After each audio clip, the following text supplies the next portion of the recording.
What's up, everybody? We are back with another episode of Teamfight Talkshow. And if you're seeing absolutely nothing right now on Frodan's box except for a green screen, that's because breaking news moments before the start of the show, he spilled curry all over his area.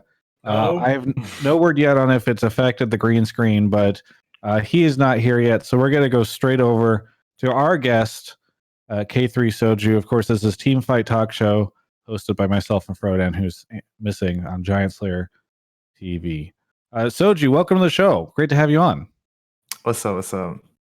Oh, I have heard a rumor, which is that you were hoping to come on the show for quite some time, or you were excited about the idea of coming on the show. And I'm curious, is it just because you wanted to disagree with the guests that have been on here previously, or the way you've been portrayed? What really spurred you to want to be on Teamfight Talkshow?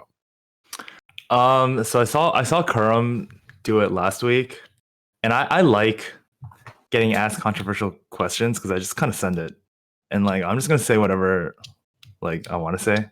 My request is that you don't, because the show doesn't have a sponsor, and I assume Giant Slayer would like to have a sponsor. So feel free to swear if you need to, but Kurum, he used a lot of expletives, yeah. and Kurum's record of how many F-bombs he dropped. Yeah, please don't. They might try to monetize this video on YouTube, and I don't want them to get. I toned that down, but okay, great. Yeah. Well, it's good to have you here. I want to ask you some more questions here in a second, but I'm going to toss over to my normal co-host who has cleaned up his curry. How are you doing, Frodan? Well, the situation is under control, but it'll be an ongoing process. There's still a lot more cleaning to do. You have hardwood floors or carpets? I have hardwood floors. Okay, well, that's really good. That's going to help you out a ton because it would be disastrous. How you been, though, Frodan? What's been going on in your world? Doing great. Casted some Giant Slayer series. We missed Soju, even though he missed out just barely on tiebreakers. And I was really looking forward to Patch today, and I don't think I've gotten a top 4 once in all my games this morning, so I'm really upset. So are you unhappy with the patch? No, that means it's a good patch. It means that I can't just do the same thing. Because actually, right before the end of this patch, the previous patch, 10.8, I was like kind of like climbing pretty consistently. Like I was always going to top 4. I wasn't really winning a lot of games. I was like 3rd, 4th a lot of times, but it felt like, I knew how to play consistently. And now like, I don't know what I'm doing anymore. I'm getting like every comp I try, I just get blown up no matter what I'm doing. So no, I'm kind of happy that there are so many changes in the patch, because I'll admit that I've been playing this set a little bit more casually because I've been splitting a lot of time between Valorant and Runeterra, which just launched. Like Riot's got too much shit going on right now. But I went back and was playing a ton of it this past weekend with some friends, and I was just like, man, we're still on these comps. I feel like I've seen these for a while. I feel like I've been facing this giant ass mech multiple rounds in my games every time. So I'm glad that we've seen some stuff get mixed up. So either way, we'll talk about that. We're going to talk about Giant Slayer. Series was just wrapped up with our winner, Milk, and so much more on this episode. So Soju, first off, welcome to the show. What is your background and sort of where do you come from? What's your story before TFT for those that don't know you yet? Okay, so I'll just start after high school. Actually, no, even before high school, I started playing League since the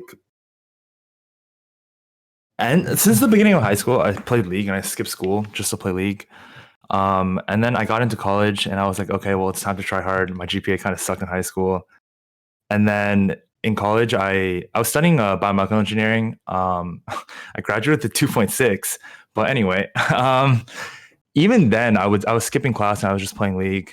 And I actually played like NACS in 2016. But it's actually a funny story. So what happened was, at the last second, I think Licorice like dipped for some like personal reasons. And my friend Shorter Ace reaches out to me and he's just like, yo, do you want to come play top lane for our team? And I'm a mid laner, by the way. So I play mid. And he's just like, oh, do you want to come play top for our team? Our top laner just like dipped. And I was like, okay, bet. They can fly you out to like LA. And those games I played, I just ran it the fuck down. Like it was, my KD was like 0.2. It was Acadian and Mogo Kazari. Who is that? Charong? Mogo Kazari? Anda? It's Anda? Oh yeah, Anda. Yeah, it's Anda and Acadian against me in short race. And I'm just sitting here like, dude, is this not a top jungle diff? And then anyway, so I ran it down and then I got banned literally the next day for boosting accounts. So that was like, so you have a storied history in League of Legends, is what it sounds like. Yeah, it was like the hardest Monka W ever, but I mean, it was fun. And then after that, I finished my degree, and then I was moving on to my master's in business analytics at the same school, University of Rochester. And then like a month in, I got signed by C9, so I was like, "Yo, I'm out of here," and then I dipped. And my parents, I mean, my parents are still kind of just like, "Yo, I kind of want you to go back to school," and I'm just like, "Bro." So, nice. Yeah, I've heard that they kind of so many times. My parents were like, "We would like you to stay in school," and I was like, "Bruh." So, okay, so you ended up getting okay. So we know how you played League. How did you end up getting into TFT? Okay. So League was like getting super casual. I was just playing like ARAMs and stuff with friends. And then I got introduced to DAC, Dota Autochess. That game was actually just awful.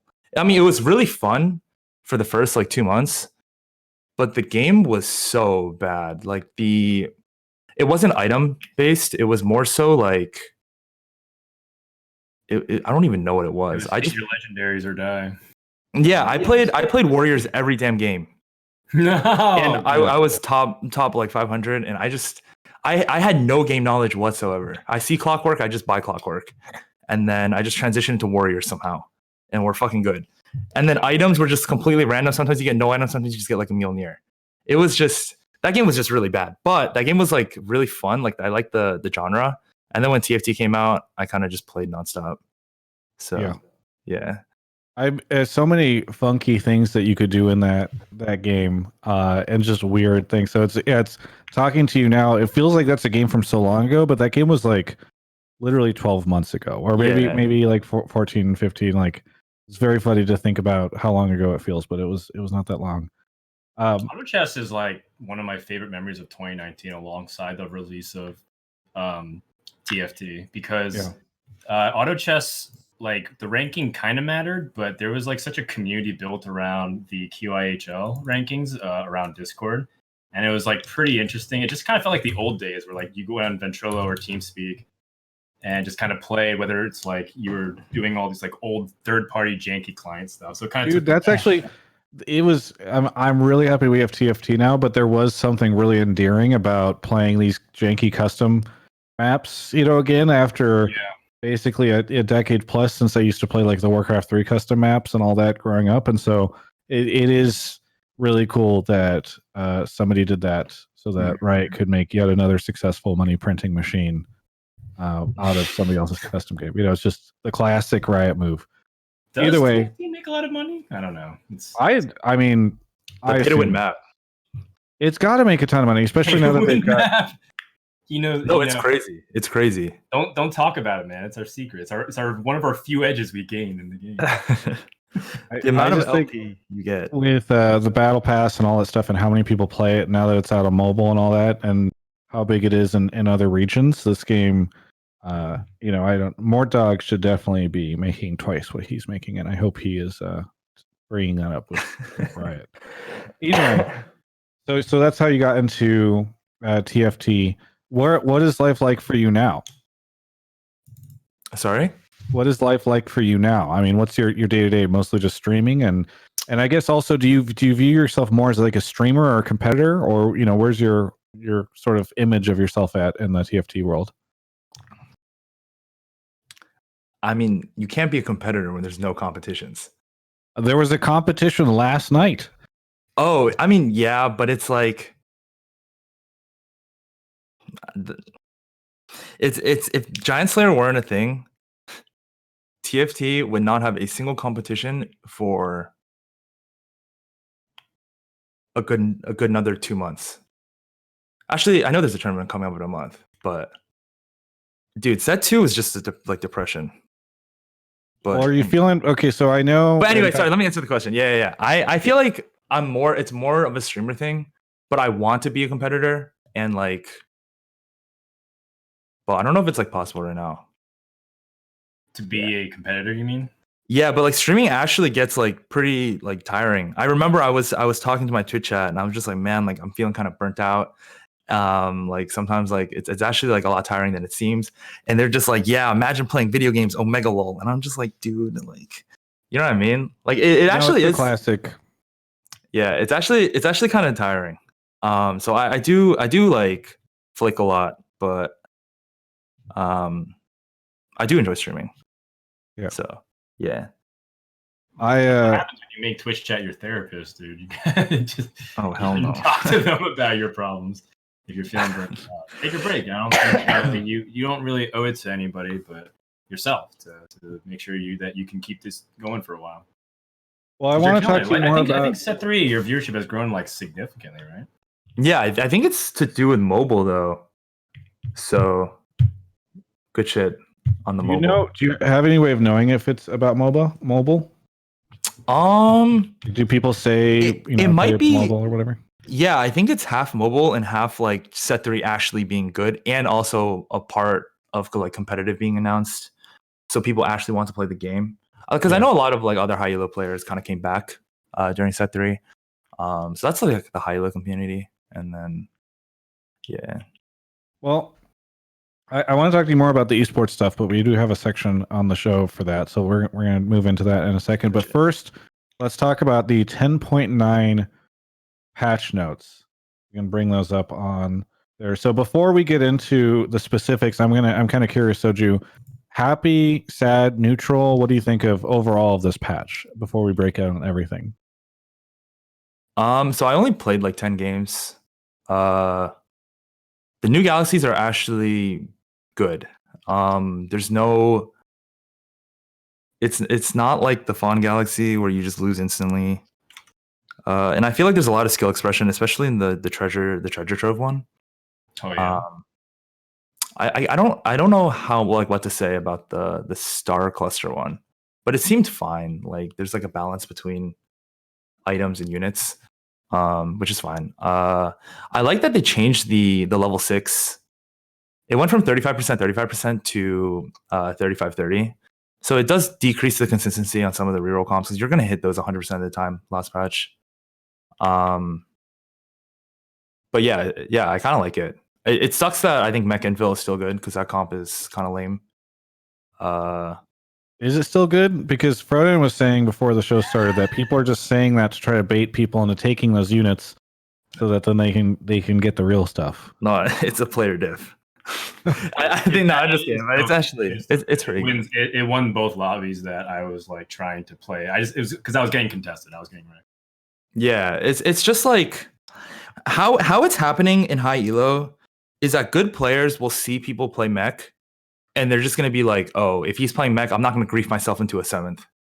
And then when someone is like when it's like a full challenger, like a high challenger lobby, they know who is playing 20 games straight of mech. Like Xeno, Robin Songs, Kyun, some other guys, whatever. But they just play 20 games of mech. So it's just any high elo player knows going into the game, you're not contesting mech ever. And then they're just gonna get the mechs for free, and you just cash out on your free top 2. It's just the comp is so lame. And then also no one's killing a mech mid game. Like Garen with Bramble, you're not killing that ever. So you basically, if you are above 70 HP going into Wolves and you don't top 4 playing uncontested mech, you have to be the worst player in the game. Because the entirety of stage 4, you are going to be win streaking. And that, I don't know, that comp is just so lame. I don't even want to like think about it. But anyway. I'm glad that he added above 70 HP because that's I felt really attacked right before that. Yeah. Well, like okay, so let's dive into. So you like the galaxies, you like treasure trove and star cluster. Anything in particular you like about them? You said skill expression is pretty good in treasure trove in particular. Yeah, so treasure trove is it's you start the game with a lot more gold. I think almost everyone is having 10 gold. Even after like on 2-1 when you level, you can even level to 4 on 2-1 to play like extra because you're getting hella units, you're getting hella gold, like everything. So you can level and be 10 gold. And as you have 10 gold, you can actually start holding excess units when you're above 50. So then like the transitions and all like playing the strongest board, there's a lot more stronger boards to play. And then also like it standardizes the gold start. I think another part of this patch that was really good is it eliminates the 4 item 0 gold start. Like starting with 0 gold, the game's over. Like Yes. you know, you can hear from my stream like this game's doomed. It's a 0 gold start. Let me just play for top 6. Especially on trade sector or like galaxy. Yeah, like trade sector 0 gold. Oh my gosh. But yeah, like I really like that. And then treasure trove is definitely a lot of skill expression because there's just more money. And then star cluster, I mean, it's just a galaxy. It's better than medium legends. It's better than lilac. It's better than super dense. But yeah. What do you, and I'll throw this one over to you, Frodan, first, and we'll go back to Soju. But what do you think of the fact that we're only going to see normal games about 35% of the time? I think that's good. I think that as a part of the reason why galaxies seemed to be jarring at first was because how unusual it was, right? Because we kind of have these like rules in our head of how to play TFT, and the adaptation was based around like a certain set of rules in your head. And now that we're pretty familiar with how certain galaxies do end up, like basically it changes your play style, how you're supposed to frame your approach to the game. And now that like we've kind of understood what it means to approach a galaxy differently, it's like fun to play them because it just means that you can change your play pattern. And all of a sudden, like we're talking about the tier list change of like what's good. Like on medium legends, like mech's like insanely good. And then on like super dense, it's okay. Like mech is still good, but it's like a lot worse compared to other galaxies. So I think that's like a cool aspect of it. I mean, we talked about in previous weeks, there's balance issues, but overall, I think like more galaxies is very fun. And that's the kind of randomness that actually I really enjoy. I know it's probably a contentious issue amongst other players, but I think the galaxies are great because they're pretty constant in terms of what they do. And then you get to choose your game plan based off of what's given to you from the beginning of the game. I think, so for me, the decision to have it normally be one of these unusual galaxies, it's a fascinating design situation because I know that this show talks more about like the high elo stuff, but I really wonder what Riot's data shows in terms of new players coming in or players that haven't played set 3 coming in. Because if you come in now to set 3 or you try to learn the game for the first time, like it's got to feel so insane. Because I remember in set 1, it was just like, okay, let me look up some guides. Okay, here's how I learn how to econ. Okay, you know, there's enough variables that you can kind of start to learn these different aspects of it. But if you are like coming in, you haven't played since set 1, but now mobile's out, or you know you're in quarantine, so you got more time. You're going to play this while you wait for your Valorant key to unlock. You know, the insanity of like, you know, I know that there's like an icon at the beginning, but just the fact that I almost kind of wish that they did more to explain what was about to happen.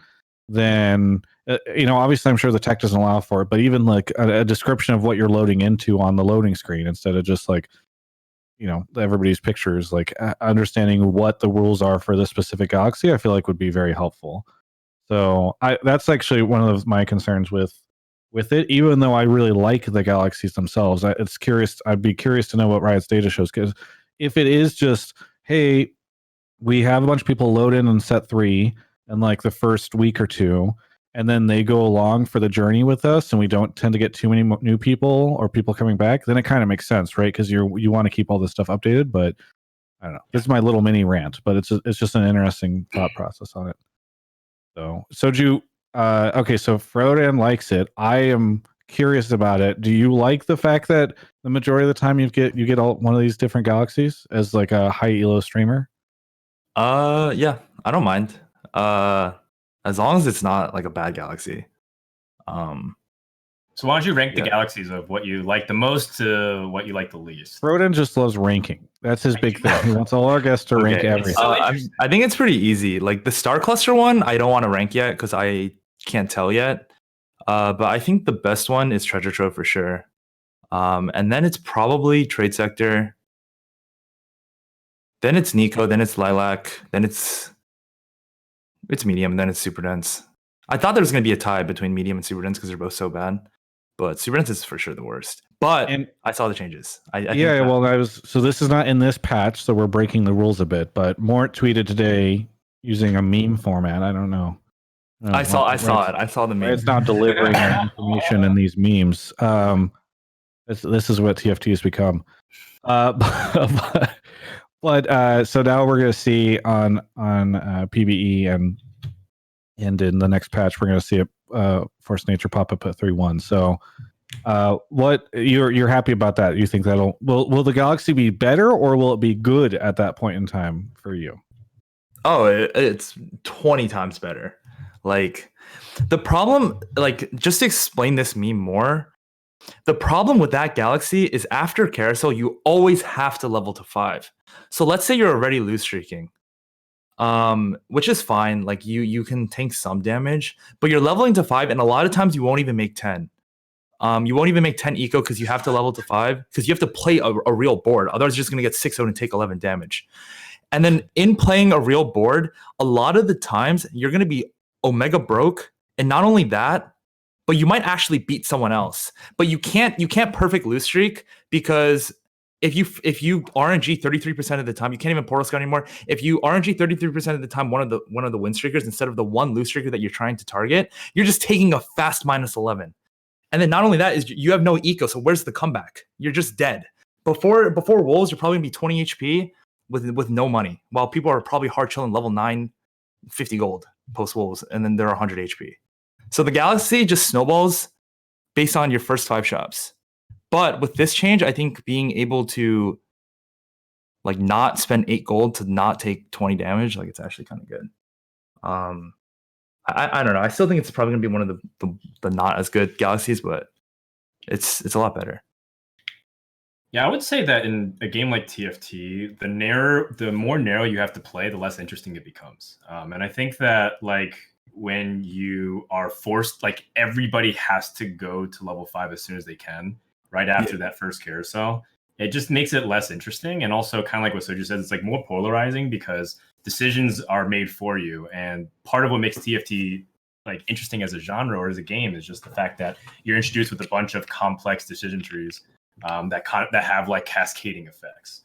So, Super Dense kind of like accelerates that. And then it's just kind of combined with this really bad feeling that like very often there's 2 players at 80 HP at the end of the game and everyone else is like 20 and below.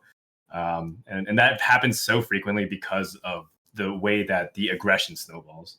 So I can back that up. I feel that too. Well, let's move on to our next line, which is Frodan makes the show notes for everybody. I want to give him credit. Gold guarantees. So we can pop back into the patch notes and take a look at gold guarantees. What you want to break this down for us, Frodan? Yeah, so in the very beginning, against the first 3 creep rounds in stage 1, you get random loot boxes, and sometimes it contains items, and sometimes it creates white orbs that holds champions or gold. And as Soju was mentioning, one of the hardest situations to overcome is the fact that you don't get gold early. And that's because they've nerfed the early game gold of set 3 compared to the previous sets. And so you only can buy fewer champions. And that kind of creates this like risk and reward dynamic that feels extremely punishing for guessing wrong, especially when it comes to holding pairs and only buying one of. And so when you come, again, like we're talking about, I understand what they were trying to do, which was less gold means you're not supposed to auto buy out the shop. But it ended up creating like a dynamic where it felt like you had like fewer options and they were extremely punishing, while everyone else who hit their 2 stars or were able to play more flexibly, like eco up 10 way quicker than you. And you were playing a couple rounds behind. So I think normalizing gold starts is good because if you're behind by 1 or 2 goals, it's not a big deal later into the game. But in the very beginning of the game, it is massive to just have that early goal, which is why pirates are so good. Getting that early game pirate goal is like super super impactful.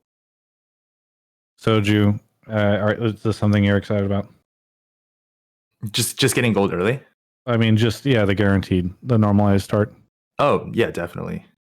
I kind of like it though. So just like one thing that I noticed is like there actually is kind of like a lot of skill because you have to know a lot of things. So like let's say you have like a Malphite, you have like a Malphite or you have like a Caitlyn and you can choose between Malphite. You have a Caitlyn pair and you can choose between Malphite and Poppy. You're choosing Malphite because Blitzcrank is a unit, and a lot of times the strongest level 3 board you can have is Malphite Blitz or Caitlyn TF and stuff like that. Even though Poppy is the better unit, like you should be choosing Malphite most of the time. So like it's not like a definite tier list. It's more so like what pairs you hit, and then what comp you can build with the pair, if that makes sense. And then I like that.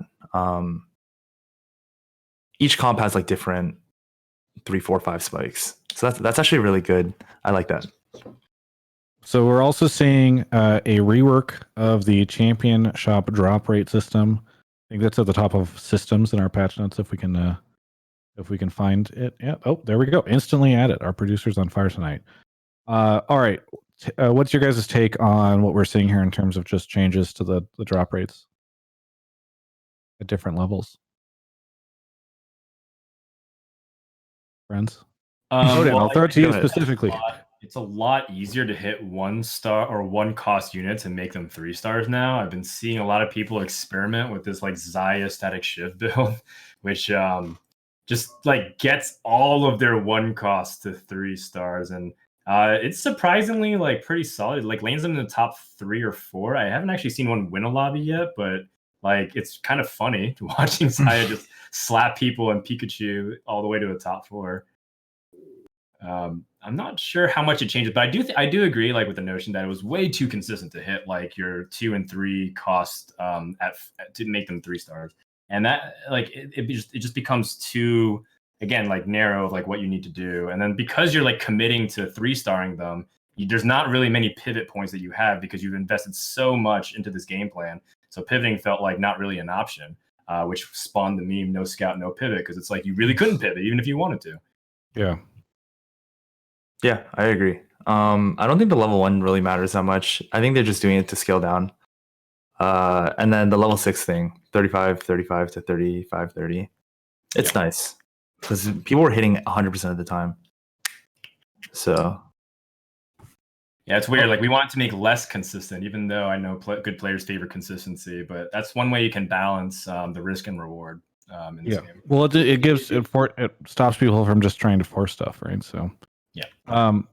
All right. So next up, we got the balance changes to all the traits. So they nerfed a bunch of the high end ones and then brought up some of the lower end ones. Is this just designed, you guys think, to kind of let you tech in certain things easier or give you more flexibility? I mean, is this something we're excited about? Soju, I'll throw it to you specifically. The balance changes? Yes. Yeah, I think it's in a good direction. Even like the cybernetic nerf, like if they're nerfing everything, it makes sense to nerf cybernetics. I think cybernetics are still in a good spot. I like the Dark Star nerf. I like all the nerfs actually. I think this patch is really good. I do think that. Oh, this is just traits. Are we going to talk about like the units? Yeah, but I wanted to focus on traits for a second, just because I think it's. Yeah. I mean, basically everything got hit, right? So, or so much of it did. So, it's just like an interesting situation where everything is going to be looking so much different. I feel like just from the trait side. I think it's still the same game. I think they just toned down some of the like, oh, the fight's over in 2 seconds. Gotcha. I mean, is there a world now where with some of these buffs to like the lower end of the traits that we'll see people tech into some of those a little easier? Or like more frequently? I don't think so. I think it's the same game. Maybe Vanguard. I think the Vanguard early game, Leona Poppy. Because their reasoning at the top here, the quote is, "We're lowering the power of the larger vertical traits and buffing some of the smaller supplemental traits to open up some more interesting build paths." So I don't know if in your mind, we like the buffs to the smaller traits actually do open up more interesting build paths, or if people will just keep going where they were before because the changes aren't significant enough. Nah, I mean, people will play stronger boards early game because it changes traits, but the late game comps are the same. Yeah, I don't think it matters. Gotcha. All right. Well, then next up, okay? So what did you wanted to talk about some of the nerfs specifically, right? Oh, it's just the champion. It's not the nerfs, it's the buffs. It's the buffs to GPA Soul. Down in tier 5 champion. I mean, I can't even tell if the comp's actually good. I played a bunch of Rebels and I feel like I was low rolling early game. But I still somehow managed the top 4 most of the games. Like there's this one game I was like 20 HP going into 4-3, and I somehow top 4'd that with like 1 HP. And then I played a game of Dark Stars and I had like perfect item like almost everyone. It was fully capped level 9, and I got a 4th. So I'm just like, yo, like maybe Dark Stars are in S tier. They're probably like A tier. But then I looked at Milk's match history, and he won 4 games straight with Dark Stars. And he was like, yo, Soju, it's lit. They're rolling for GP and ASOL. And I'm just getting free Xerath. And I'm just like, fuck. And then, I don't know. Like, I don't know. I can't tell, but I don't know. I can't tell. I actually just can't tell yet. Well, we'll force you to rate them later on in the show. So, but Frodan, any thoughts? While we're sitting on the champion changes, anything else here that you thought was interesting?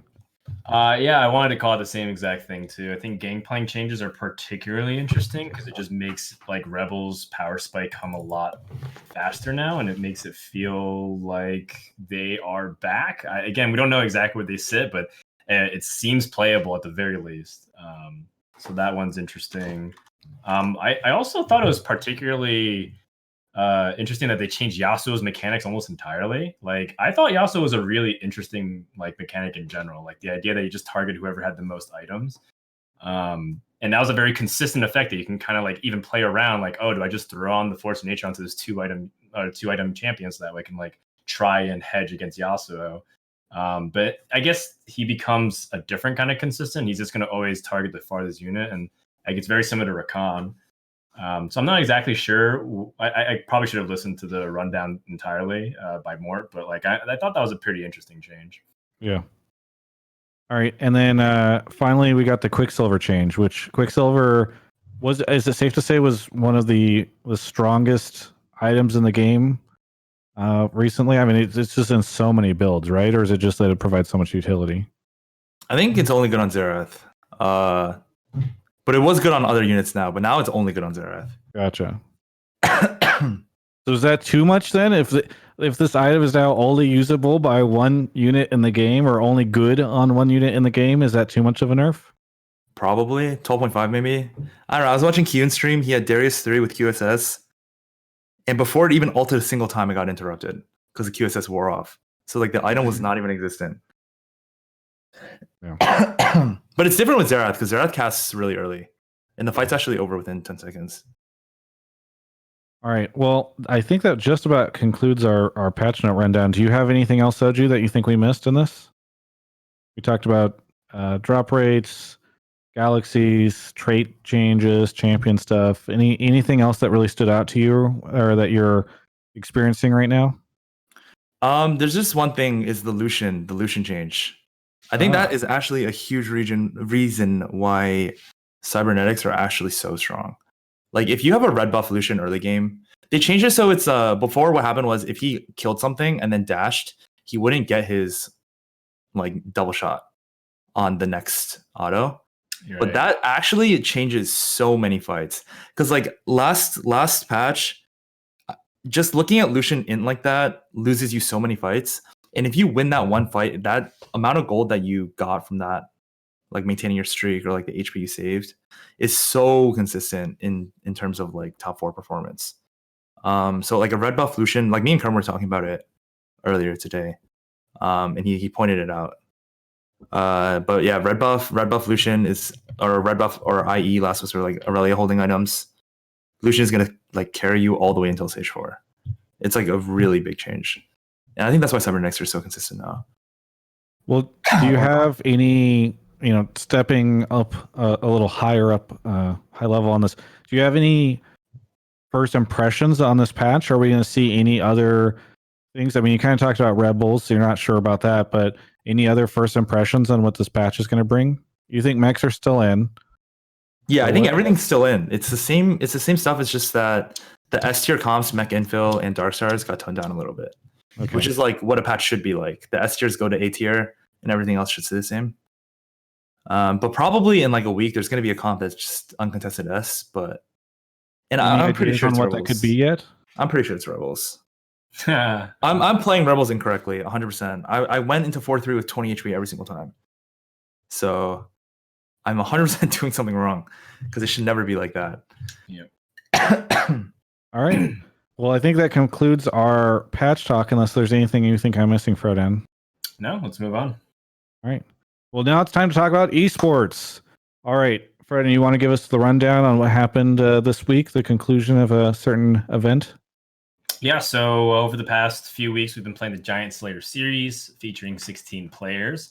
And then yesterday was the grand finals featuring the players 1 through 8. And then Soju, unfortunately, tied for 9th, but lost the tiebreaker to Crowan, which we didn't actually get to hear Soju's thought. Did you talk about it on stream at all?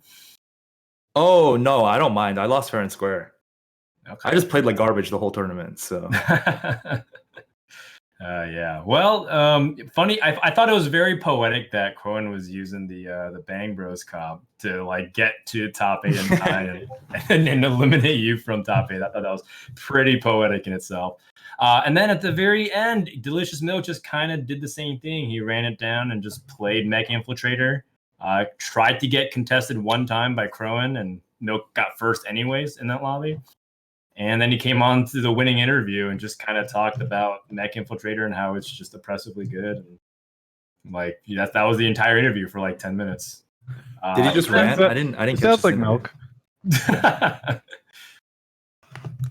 Well, so what did you think of the event? I mean, obviously, I have to always call out, this is a Giant Slayer show.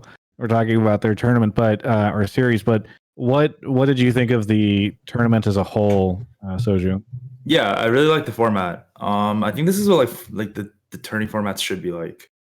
What did you like about specifically? Like, there's still variants, but it eliminates it a lot. Like, you don't want to just play like 4 games in one day and just like boom. Like, I know the TwitchCon qualifiers last year, or last last year. I don't remember. Was it last year? Yeah, it was last year. The TwitchCon qualifiers. You both played in that. Just want to point it out. That's why I said last year. Yeah, it was just celebrating my appearance in that event. Anyway, sorry, continue, Soju. Oh yeah, no, you're good. It's just you would just play 5 games, and it was like the biggest 5 games you've ever played. And it was like super stressful, and you just play 5 games and you're done. And then if the top 8 just move on. And like after that, me and Milk just quit the game for like a week. We just like got burnt out so fast because it was just like super stressful. Yeah, and I like that you're playing, I think 20. I think that Starside Invitational that's happening tomorrow is actually going to be like 5 games over 4 days or something. Or 5 games per day over 4 days, which is like nice. And then they also spread out the lobbies, so it's not just like high roll, low roll lobbies. Yeah, it's pretty... Like, I like tournaments like that, where usually the better player wins or the best player wins. And I mean, I like, you can see it with this tourney. Like, the finals are a little different, but qualifying to finals was already like, you'd have to be good to get in. Well, Soju kind of jumped the gun on my next topic. But Frodan, do you want to discuss what's happening tomorrow or announce it? Yeah, we get to have NA Sweats versus the Chinese Sweats. It's going to be great. Who are the better players in the region across a few days are going to be playing? I think you said 4 games a day. That makes sense. Is it 4 or 5? Is it 4? It might be 4. Oh, I thought it was 4, but okay, I was Saka in the chat is saying 4 games every day. So yeah, I thought it was 4. But it features Kurum and Crowan apparently as the headlining talent, which is I didn't choose how they marketed this whatsoever. It kind of got thrown together really quickly. This was actually something that was proposed to me like last week, and I was like, oh, I really want to cast this, but I don't think I can make it because it's during Hearthstone Grandmasters. And then they announced it like the following week. So it seems like everything's kind of put together really last second. But it is interesting because Chinese players, they've been grinding like a ton, very seriously, and they've been hosting their own tournaments. And then they invited a few of them, and they did really well in the Set 3 Invitational before the launch. So, I think it's a very interesting tournament just storyline wise. And, we've always kind of like had a West versus East clash in League of Legends and like all kinds of games. So it's like only fitting that it kind of happens in TFT as well. It's kind of off topic, but I think it's so cool, by the way, that in a world where like it's very hard to have any international events right now because of ping and latency issues in so many esports, it's really cool that this type of thing can exist just because of the nature of TFT. So I think that's really cool. Soju, how do you think the West is going to hold up in this event? I don't know. I actually don't know. I don't think Set 3 Invitationals is a good indicator of a stronger region. Just because China won doesn't mean that they're the best. Because NA did not send a single real representative that was good at the game. Damn. Not even Becca? I mean, when I say like they're good at the game, like Becca is like one of the only ones that actually played the game. So when you say we didn't send anyone who's good at the game, you really mean we sent people who are good at the game? No. You sent people who played the game, but they're not good at the game. Okay. You said, no. You actually sent only like 10% of the people actually played the game, and then only like 0% were actually good. And when I say actually good, I mean like top of the ladder good. Okay. So like China all over the place right now. So China sends their Omega sweats. Like they're all they're all like rank 1, rank 2, rank 3, and then NA just sends like rank 1,000. And I'm just sitting here like, dude, before the tournament even started, I was like, bro, like China's going to win this crap. Like they're sending rank 1, 2, 3. It doesn't matter if it's like China's a weaker region, which I'm not saying they are because I can't tell. But yeah, it was just like the most obvious stomp, and it was. But anyway, yeah, like I think the strongest regions have to be China, Korea, NA, and EU. I personally think NA is stronger than EU, just because in every single tournament so far, EU has just been getting like, fast clapped. And the only argument EU players have against EU being better than NA is I'm from EU, therefore EU is better. There was a guy in my chat a week ago, and he goes, I was saying like NA, EU, China, and Korea are probably the strongest regions. And he goes, what about EU, NE? And I'm just like, bro, like, dude, your region has 5 players total. And he's just like, nah, it's the strongest region. And then I'm just like, what? Are you from EU, NE? And he goes, yes. So I'm just like, all right, well. I mean, you can't argue with Twitch chat, folks, okay? I do a whole show for In League of Legends where we all exclusively talk to Twitch chat people, and they are not. No, I lost it. I need them to say. Wow. I agree with Socks in chat. Now we need an EU versus NA after this NA versus China. Yeah, I think that'd be sick. I mean, the Battle of the Atlantic, bring back that. GiantSlayerTV, make it happen. Milk in chat said we're sending all our mech players, and they nerf mech. So I don't. that makes me a little nervous. No, we're fine. I think I'm pretty flexible. Not really. I play 2 comps. Milk plays Dark Stars and mechs. Solus plays Dark Stars. Kyun plays mech. Who else are we sending? Becca plays Blasters, right? Oh, okay. And then what does Karun play? Oh, he's flexible as well. Yeah, he's flexible. Rowan plays. Is he playing or casting? He's playing, I think. But no, this tournament will be fun. I actually think it'll be fun. I'm really excited. I'm going to be watching it the entire time. But the player list is Becca, Soju, Crowan, Kurum, Kiyun, Milk, Ine. He's the player that we haven't mentioned. Oh, okay, Ine is a flexible player as well. Yeah. Okay. Wait, Sox playing or no? No. Apparently Sox wasn't invited, but I'm sure he'll be in chat. Soju opening up Discord right now to message. Wow. Just starts messaging people. Okay, no. I was just typing in chat. But wait, I just realized Sox wasn't invited. Like I think Sox, Milk, Sox and Milk are by far the best players right now, I think. Oh, interesting. So, what do you think makes them the best players? I don't know. I just watch them play and I'm just like, yo, what the hell? Like, I don't do that. So it's just obvious. Like, you just watch them play. And then like Milk has been the best since the beginning, and Sox is really good as well. So I'm surprised Sox isn't playing. Well, we'll have to see how that goes. Starting off tomorrow and going, I think it goes for until the 3rd, right? 6 p.m. Pacific. Is it Pacific? Because Giant Slayer likes to put stuff in random ass time zones, but I think it's 6 p.m. Pacific. Twitch chat will tell me in a second. Riss will tell me in a second. Either way, the other thing I want to talk to you about, Soju, was it's Pacific. Nice, we did it. We converted them to the correct time zone. Yeah.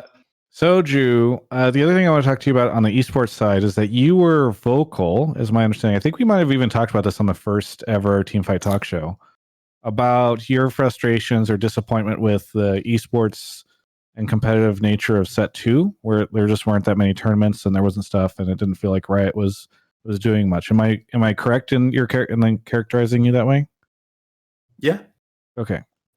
What has set 3 been like? Because we started to talk about this a little bit at the beginning of the show. You mentioned that you felt like Giant Slayer was kind of holding it down right now with their tournaments. But how are you feeling in set 3? Well, okay, so they already in the Discord with with one of the like people that are in charge of like TFT competitive. He's been really like vocal about and like really he's like just communicating with us like what's going to happen, and it seems pretty good. They already posted the 200K tourney that's coming up, and it's actually like a competitive tourney. And not only that, but I don't know, the fan base of TFT has definitely grown as well. So I'm kind of excited for that. And then the set 2, like just to like reiterate, it was so tragic. Like after set 1. So basically what happened was, I don't know if you guys are hip, but what happened was after set 1, like the game just came out and everyone is like tryharding, competing for the top. And then the set 2 invitationals came out, and we're just like, okay, it's like a for fun tourney, blah blah blah blah blah. And then they added some like for fun like quest aspect where if you like call out your comp or something, you get random points. And it's just like, what? And then so everyone started like flaming them about that. And then after the community backlash, you would think that set 3 invitationals would be more competitive, so people were still grinding the ladder.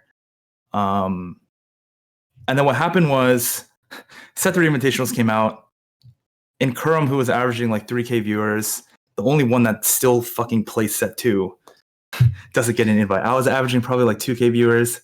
Invite was not in my DMs.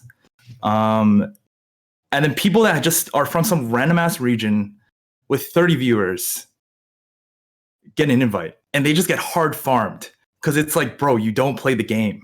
Like, no shit, you're getting farmed. China is sending their rank 1, rank 2, rank 3. No shit, China won. You know what I mean? It's like, and then like thinking back, I don't regret it at all. Like my manager actually spoke to Mumble, and Mumble was like, yeah, shit, like that was kind of a mistake. And Mumble's the person that's like in charge of the thing. But basically it's like, dude, set 2, after the set 3 invitationals went out, and there was still like 3 weeks left of the season, and we found out that the season rank does not mean shit going into set 3. Milk, who was 2x 1.5k LP, just quit playing. We all just quit the game and just went to Tarkov. We just sat there and played Tarkov like 14 hours a day and just farmed that game. And I feel like half the high elo community quit because 1k LP was like top 15. It was a tragedy. Like, the game is not like, you cannot have a game. Sorry, I'm not going off. But anyway, no, fine. You cannot have a game with no competition and expect people to actually like nonstop play the game. Like the replayability of a game is based off the competitive like aspect. I feel like if there's you can't just play a casual game for 15 hours a day, because like who cares if you're rank 1? It doesn't mean anything. But like right now, if you're rank 1, it actually means something because you get ladder snapshots, which is nice. So yeah. Like the set 2 was just actually just, but like people are like Mumble. I feel like he saw the community backlash and actually like worked on it, because everything he says is exactly what we wanted. So I'm glad. Like, and we should clarify, when you say Mumble, you mean the person who's heading the stuff up or working with you guys on the Riot side. Yeah, I don't know if it's actually him doing everything, but like, the game's balanced, the game's good. Like I like, dude, TFT is actually in such a good spot right now, I think. Okay. And do you feel good about the esports side of it? Because you sounded a little disappointed with the lack of stuff outside the Giant Slayer tournament. I think it's just picking up, and like I have the patience for it only because like they've already made the announcements. But like still, like right now there's not many like real big tourneys. But like I think going, like if you fast forward like a year, I have faith that there will be something. Have they said anything about publicly, because maybe you know something privately from a Discord that you shouldn't disclose, and I don't want to get you in trouble, but have they said anything publicly about like spectator mode or any of that stuff yet? I mean, I think part of the reason I asked this is because we wanted, for instance, to do this show originally to have like a gameplay component, and ultimately we gave up on the idea of it because there was no spectator mode available for the game. And I think for me, like, as somebody who's on the sidelines, not in the high elo, streaming world that you're in, I get a little disappointed because I'm like, this game seems wildly successful, and it's been out for a while, and those guys do a great job on refreshing it with different sets and all that. But I feel as though Riot has, and I kind of feel this with Runeterra, though Runeterra just launched.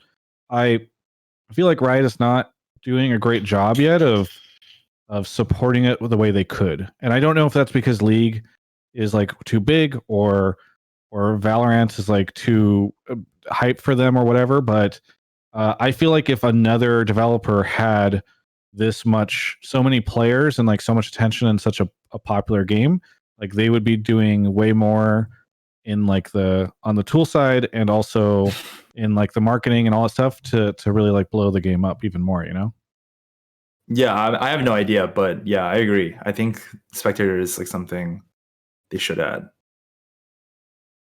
Well, hopefully they get it. I like the game a lot, and I see a big opportunity here, and it kind of reminds me of like, I don't know, Hearthstone. I don't know, Frodan, if you feel comfortable talking about all this stuff, but like I remember Hearthstone in the beginning also kind of like was really popular, but it kind of suffered because I feel like they didn't add a lot of the tools that they needed for competition and observing and all that stuff. And I just like I would love to see the company as a whole support the game more. And so it's kind of funny because Soju's rant kind of triggered this within me. I don't know, but it's an interesting place the game is in right now. So, I have the pleasure of having privileged information on both sides of what happens inside Blizzard and what happens inside Riot. So I'm not going to try to share, obviously, things that'll get me legally liable to get sued. So I'm going to try to avoid that.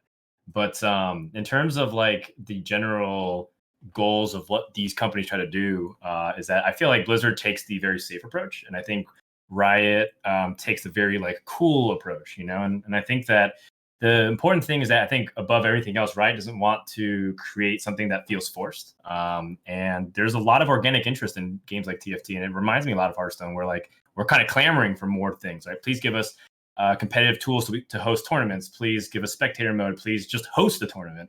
And that's like, in contrast to like certain lens where games release and automatically they're just like trying to make it into a competitive scene. And I think that they're letting demand build up a lot more organically. I think that kind of what Soju was saying, it was a little bit too long of a cooldown period after release. Set 2 really felt empty, which is why I didn't really play too much of Set 2 in the very beginning. I only started playing in the second half. And I kind of wish I played more, since I actually did enjoy Set 2 gameplay a lot towards the second half of it. But I do feel like Riot was like trying to be safe because they don't want to do something that just looks kind of like what Overwatch League has become, which is just like the butt of a lot of jokes on the industry. Charging people $10 million to franchise in. But I do think it would be cool. Like a great example is Twitch Rivals. I think last year was such a fun event. The fact that it was open to anybody who was like a Twitch partner, and the fact that I could, like, I'm biased, but kind of not, because I got to participate in it and it felt very democratic and open, and a bunch of people come in, and it was really cool to see. And I think you had a lot of like casual streamers even participate in that event and perhaps stream a lot more grinding up to it. And TFT seems like the type of game where you could see more of that. So I don't know. I'd love to see more stuff.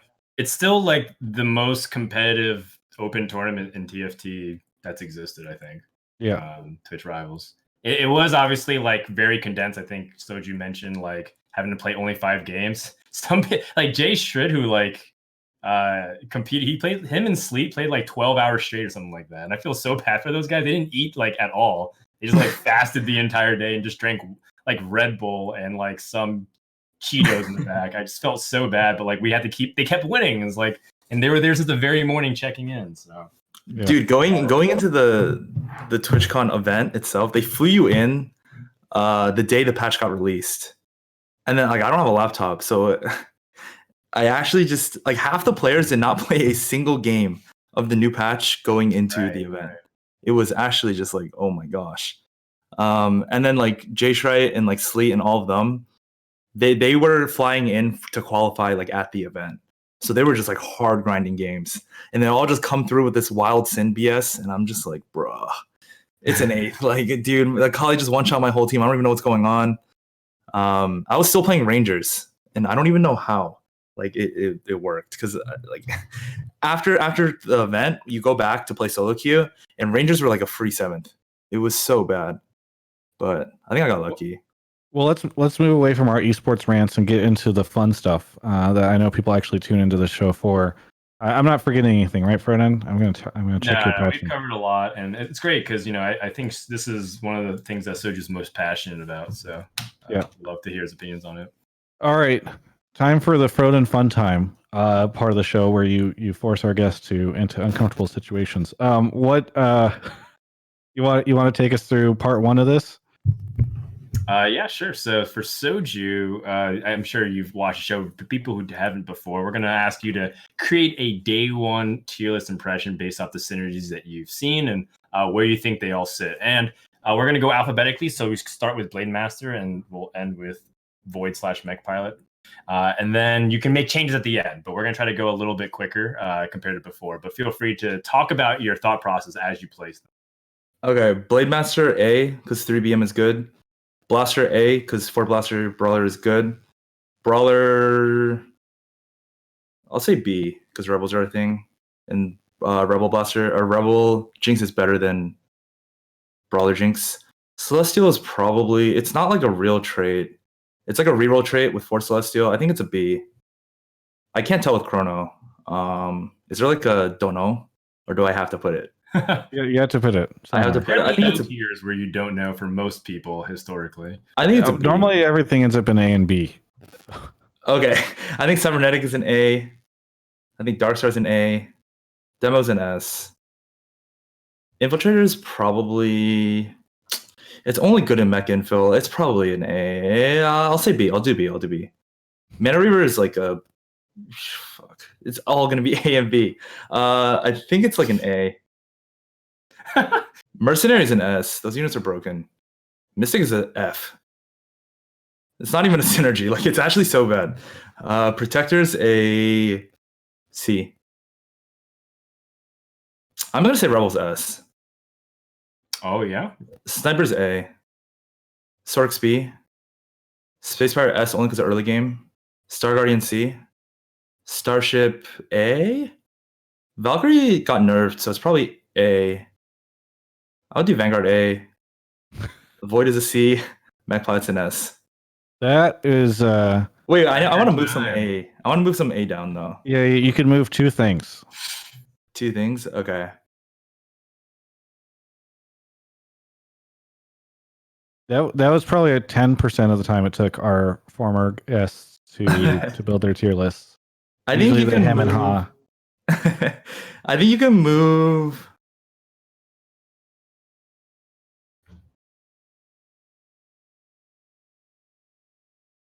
Because Sniper, oh man, you can move Vanguard down 1, but it'd be like a B+, and then you can move probably Blaster down 1. It's Blaster or Sniper. Pick one. Really interesting. Blaster. So how do you define these tiers specifically? If I can ask you, like what? Yeah, it's hard because it's like there's different stages of the game. But I'm thinking about like what are you gonna see in most comps, and it's not fair to move like Sniper down because then Darkstar should be moved down. You know what I mean? That's true. Pretty hand in hand. Actually, never mind. Acel sucks. Switch Blaster and Starship. Okay. Aurelian Soul sucks. Like you go Jinx Carry. Jinx Carry is a lot stronger than. Wait, he sucks, but he's still B tier. I mean, B tier is not very good. Like those synergies in B tier kind of suck. I mean, B tier should be average, right? Oh, and then C tier sucks. It's like C is below average and D is like bad, I guess. Yeah. Whatever. I'm satisfied. I actually kind of like it. It looks about right, and I think that I agree with a lot of this tier list. So seems pretty solid to me. All right. Well, that was easy. Let's just move on to. I'm glad you did it so quickly because we were a little over time because of our ranting. So we have a new tier list Oh yeah, you thought you were done with the tier list. There's a second tier list we're going to ask you to make. Frodan came up with this approximately 2 hours before the start of the show, so we have no idea how this is going to work and what the production is going to be like. But let's see how it goes. Okay, so I wanted to ask you, Soju, to rank the top players in NA. I think that this would be a particularly interesting thing. I picked 8 players originally because it kind of make a lobby of the top players that you would want to play with, you know, to kind of prove that you're the best. And you already kind of mentioned 2 players in the middle of the show, to be fair. So you were kind of talking about how you were ranking the players. Okay, so, I don't want. Okay, before I start though, I don't want people to get offended. So I'm just speaking out of what I think. I'm gonna do all time instead of just patch. Okay, like, that's fair. It could be your top 10 of anything. It's your choice. Yeah. It's your list. I need to be clear, we would like it if they did get offended because we need more people to talk about this show. So if this clip goes viral and it gets posted elsewhere, that's actually good for us. So feel free to be as offensive as you'd like. Oh, people are dialed in the chat. I love it. Yeah. Okay, I think 1 is milk. Okay, delicious milk. 2 is socks. You have to slow down a bit for our producer. So one is milk. Why milk? Yeah, can you go a little bit more? I mean, you've already talked about those 2, but yeah. I don't know. He's just been the best since the game came out. He's like a 1st or 8th player, and that's better. Like getting like if you saw the TwitchCon qualifiers, he went like 1-1-1-1-2 or some insane. I went like 1-2-2-2-3, but like he was actually just popping off. And then like Socks. Yeah, and then Socks is just you just watch him play. He's like some 5-head like I don't know. He's just good. He's just really good. Let me look at the leaderboard. Let me check the EU leaderboard. You are allowed to place yourself, by the way. Yeah. I'm not allowed to? You are. I know. I'm definitely putting myself in top 10. Great. Probably top 5 actually, but anyway. Coming up on 3. Okay, I keep think talking while he thinks. I think 3 is gonna be Salvi. He molds way too much, but like when he's on his game, he's fucking good. Like he's the one that got me to slam Shiv early game and like play more early game centric. So this is it's supposed to be NA, right? Oh, NA. Oh, is your EU. Oh, okay. Let me ignore EU then. Okay, shit. Well, that's lame because then everyone is getting included. Okay, whatever. Well, you're supposed to rank them too. Okay, yeah, but it's like some people get offended because they don't even make it to the top 10 and be like, "Yo, what the hell?" Well, so this should theoretically be less. Like now, you get to put more people on the list, so hopefully less people get offended because now more people are on. Yeah, but I don't mind offending people. But anyway, you just okay. Okay, well then I think I'm 3rd. Great. Okay. That's what the 3 is for. True. Let me see.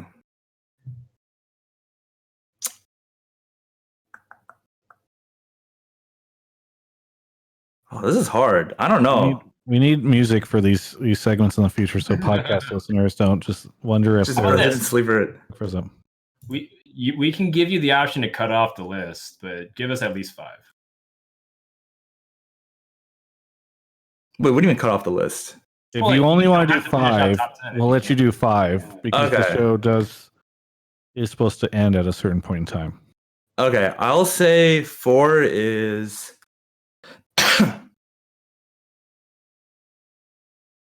I'll say Ine. Okay, Ine. Okay, that brings us to number 5 on the list. I say 5 is Aegon. Okay. Aegon, wow. Okay, cool. 6 is Kurum. 7 is GV8. Grand Vice. 1, 2, 3, 4, 5, 6, 7. 3 more to go. I'll say 8 is Kyun.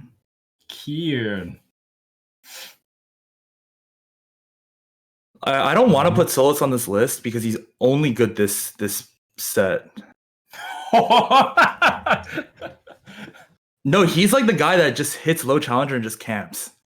So like he's not Oh actually my good at the game. God. But like this set, he's popping off. Like he's 3x like 1K. He's actually like We should say Milk disagrees with you and says Solus has been good every set. he has not been good every set. There's no way. Oh, Yeah, jeez. dude, nah. He wasn't even nah. Hold on. So 1, 2, 3, 4, 5, 6, 7, 8. Mm-hmm. I'll do Solus 9. Oh, after all that, I love it. Actually, no. I'll do Xeno 9. Xeno 9. Oh shit. And then it's between so it's between Cuddy and Solus. But did you like, just I love the idea that you might not put him on after having 8. No, Yeah, it's just okay, so the thing is with kiting, right? He's good. Like he's a good player. It's just that he gets tilted so easily, and when he gets tilted, it's a fast 8. And he gets tilted really often. So chances are if you tune into his stream, he's probably going 8. It's pretty true. Yeah, so I would do Solus. I'll do Solus. I think kiting's 11th. Oh, wow. Did I miss someone? I'm sure you did. I mean, there's a lot of people who probably are going to talk about it in chat. I think Keen is really good. Okay. Not in the top 10. We've run out of but space. I don't know. Like I think Keen, like I think he's just trolling the set. But yeah, I haven't actually seen Keen take TFT like seriously for a while, it feels like. Yeah, but like I watched him play set 1. He's like one of the players that are like super flexible and like just like he's just good. But he hasn't really tried, I think. Chat asks about Prime. He's actually been killing it since the patch. Prime, no, the only reason he's climbing is because LP gains right now are so inflated. Like I remember set 1, if you go 1-8, you're losing probably a net. You can go 1-1-8 and you'll lose LP. But if you go 1-8 now, you're good. You're net 0. It makes no sense. The LP is Milk said it, you take your LP and you subtract 100. Or subtract 200 actually. So like Prime is 1200 now, he's actually 1K. And then it doesn't actually hard cap until like 1500. So like you have to be 1700 elo to actually be like where rank 1 was the previous sets. Got it. Okay, yeah, it's just inflated. Ooh, well, I love it. I think that ends that segment, which I believe means we're out of time. Oh, wait. Right. We had a mailbag Q&A section, and we had 3 people send in. Well, we selected three questions. We don't have time to go through them, but I will pick only because it's relevant to the top 10 NA player list. The third question came from Solus, and it was, why is Soju free? So I don't. That's actually. It might sound like I'm memeing, but that was literally. We have it in the show notes. So I feel like he got his clap back there before he even knew that you would be doing this. So, bro, you can check the leaderboards anytime in the next 10 years. If we are still playing TFT, there will not be a single time that I'm outranked by Solus. Like it's kind of sad that he thinks that we're on the same like playing field. Like I'm in the fucking the Milk Socks Ine Aegon tier, and he's in the Kyun Xeno kiting tier. It's free. Okay, I do want to say using your own tier list as evidence against him is perhaps not the greatest argument. I don't know if that'll carry as much weight, but I'm excited to see where this beef continues to go. Excellent. Either way, let's do some shout outs and plugs here at the end. Frodan, what do you got for us? Anything you want to shout out? Obviously, we got the tournament happening tomorrow. Yeah, that was basically amazing. The tournament tomorrow, definitely go check it out. It's going to be great to see, Soju and all of them hold it up for NA. And, with all those big fighting words, just, the past 10 minutes, I hope that he'll be able to back it up. And I'm going to be cheering for NA boys. They're going to definitely take it home. I'm very confident in what Soju said. I think NA players are some of the best that we have in the world here. I also want to plug Giant Slayer's Fight Night. I watched that last week because my buddy Esports Law was playing in it, and he just barely missed top 3. He got 4th by 1 point. It's a good show, and I know Casanova and Crone, they really put their hearts into it. So definitely check it out if you have time. Yeah. Soju, how about you? What do you want to shout out, plug? Where can people find you? Where can people see your stream, etc.? Oh, it's just K3Soju. I stream whenever. I don't have a stream schedule. My sleep schedule's messed up every day, so I'll be live whenever. Yeah. Very good. Anything else you want to shout out? This was a great episode, Travis. Oh, I'll shout out to Milk. I like Milk. He's a cool dude. The way you connect with him is kind of funny though. He's like that guy that he like teases you so much that like you can't even tell that you're actually close. And then when my girlfriend Sarah first started interacting with Milk, Sarah was not a huge fan. He was just like, man, this guy's kind of rude. But I think I talked to Milk about it and I was like, yo, like you need to fucking chill sometimes. And they've been getting along, so that's good. I really like that. Not only is Teamfight Talkshow a place where you can talk about the latest meta stuff, but you can also talk about the interpersonal relationships of people's significant others and other personalities in the scene. You know, we really bring everything to you. The best part is Milk is just finding out this for the first time in the chat. He didn't know this was the case about Sarah and Soju. So no, like what happened was they were playing Valorant together. And then Milk is like, yo, we need to invite Sarah more often. Like I get free top frag or some crap like that. And like obviously Sarah was not happy, but then at the same time, Milk wasn't even top frag. So like he's just spewing random BS. And then yeah, and then I talked to him about it, and then he was like, "Oh fuck, my bad. I didn't know that was rude." Like shit. Like his he also sends me DMs of his manager, and his manager goes to him and goes, "Oh, like, do you know if there's any TFT tourneys coming up?" And he responds with KEKW. Like he responds with the emote, doesn't say anything. And then a day later, I'm like, "Yo, that's kind of BM." So he goes back to his manager a day later, and he just goes, "Oh, by the way, like, was me saying KEKW rude?" And the manager's response, yes. And he's just like, okay, KEKW. Like, dude. Wait, who's his manager? They just kicked W's away. Who's the manager? I don't know. Here, he actually linked me a new screenshot. Danon, isn't it Danon from Golden Guardian? That's why I said, is it Danon? Because that would be hilarious. No, he sent me a new screenshot today, actually. He said it's Origin. Origin? Oh. Okay. I'm not sure if I know. Like, I don't know the gamer tag. He goes to Milk and goes, prize pool? And he responds with KEKW 3 times. Like, what?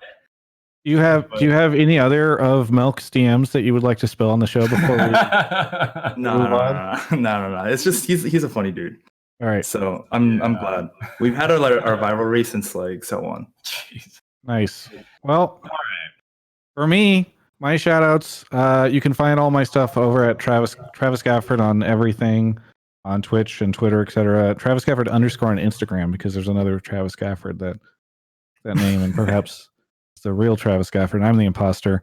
Thank you to Giant Slayer for doing this. Hey, listen, it is my understanding that there's a podcast version of this show. Actually, there is. It's not just my understanding; it's true. If you can do us a favor and go leave a positive review of this on the iTunes Store, Apple Store, and on Google Play and all that stuff, that would be very good and helpful. Spotify, maybe go follow it, because we want, obviously for people to check this out. And then this, if you're watching live, this goes up on the YouTube channel. Go check out the Giant Slayer YouTube channel, maybe subscribe, etc. Just please keep the ball rolling on the show, because I think we really like doing it. And obviously, TFT can use all the content it can get, because Riot is. Either way, you can check out the rest of that stuff all on the Giant Slayer channel. Check out their tournament and so much more. This has been Teamfight Talk Show. Thanks so much to Soju for coming on. This is the end of the show. Yeah, I appreciate you guys.